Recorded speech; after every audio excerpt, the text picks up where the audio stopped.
Mm-hmm. And why we thought of you was because you were very quick to make a very hard decision in your business. Mm-hmm. And what's interesting is I think a lot of people in the construction industry were almost hoping the government would make the decision for them because, they didn't want that on their hands. They had, if you're a general contractor, you have a client that's going to force you to perform. But if the government says you can't, you're like, hey, Right. I don't have to worry about it. It's not my call. And in your particular case, you just made a decision to turn your business off. Mm-hmm. And furlough trucks and employees and people, and it was to keep them safe. How you arrived at that decision, what were your values? What did you say to your people? Right. What did you decide was going to be the right time to turn things back on? Mm-hmm. How has that played out? What advice, would you give to, yourself at the beginning? Is anything you change Right. about the way that you did things? Was this a personally hard decision to make?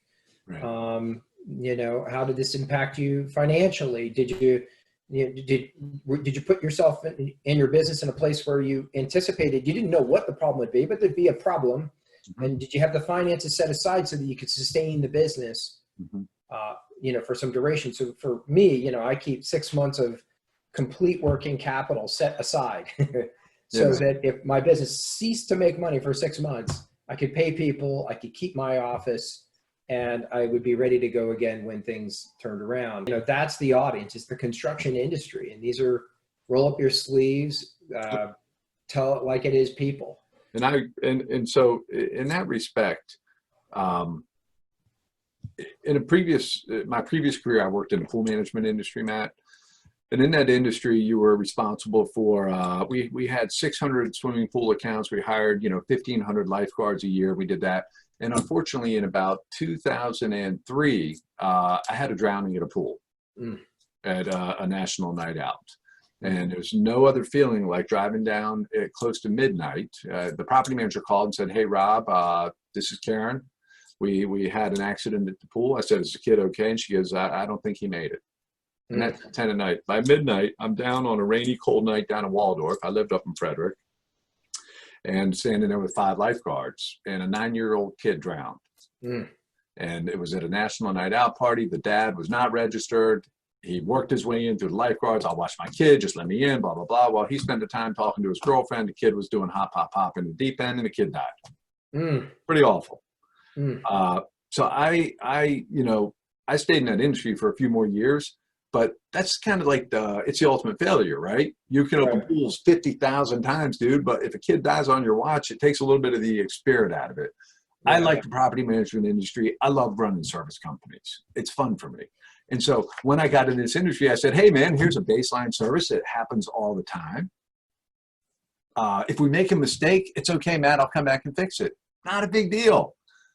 For me, this all of a sudden, so when this starts to show up, I'm sitting with one of the fellows who's worked here for a while, and he talks to me about his disabled kid. And if he brings home COVID-19, his kid has diminished lung capacity. Right. And if he brings home COVID-19, his kid's going to die. So at that point in time, you kind of look and you got to ask yourself, what's the right thing to do here? Right. For the clients that called me in the beginning and they can't believe we would shut down and they're going to terminate contracts and that. And I said to him, I'm really sorry. I'm going to protect our staff here. Anybody that believes this is a big win for me and I wanted a month vacation, 2-month vacation at this point, they're wrong, right?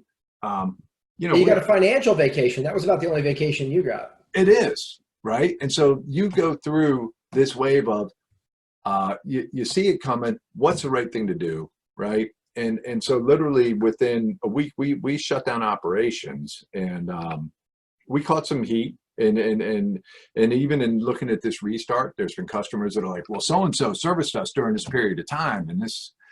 And I tell them, well, that was the right thing for them. I had competitors call me and ask me, oh my God, is this a financial thing? Are you guys going to be okay? And I said to them, this is what's right for me as a business owner, right? What's right for me. It stinks after 15 years to lay off 140 people in a span of under a week. To me, there's when you look out there, and so the same competitors that decide to stay open talk to me a few weeks later, hey, it looks like you might have made the right call. It's really drying up out here.